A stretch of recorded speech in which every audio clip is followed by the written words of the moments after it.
អ្នកណាហ៊ានលួចឡើយស្នេហ៍យើងស្នេហាយើង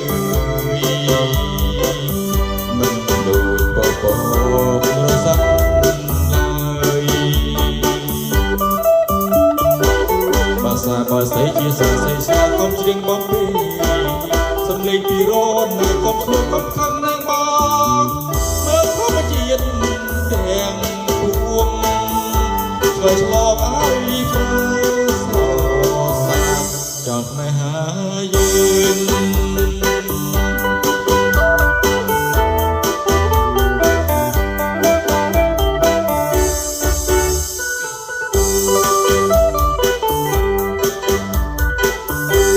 ស្រឡាញ់តែមួយ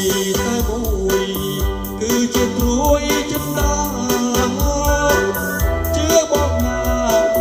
ជឿបងណាស្នេហ៍ដូចផ្កាក្រពុំរីកលើភ្នំគាត់អើយក្រអូបក្លិនក៏ក្រអូបលើយនៅក្នុងដៃភ្នែកនៅក្នុងភ្នែកក្រវិស្នេហានៅក្នុងលោកកាតែមានអនាស្នេហាដូចជើងហើយយើងនេះរំរឿងកា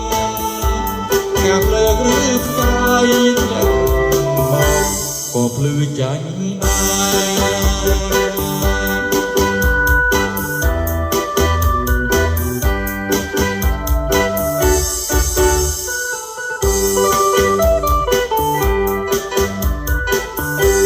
ស្រឡាញ់តែមួយគឺជាត្រួយទឹកតាជឿបងណាស្នេហ៍ដូចផ្កាក្រពុំរីកលើភ្នំ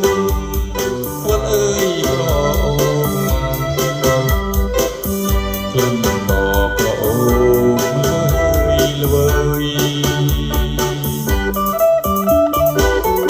នៅក្នុងដៃភ្នែកនៅក្នុងភ្នែកក្រវិស្នេហានៅក្នុងលោកកាតែមានអនាស្នេហាដូចជើងហើយយើងនេះរំរឿងចាំលើឬផ្កាយធ្លាក់មកក៏ភ្លឺចាញ់ដែរ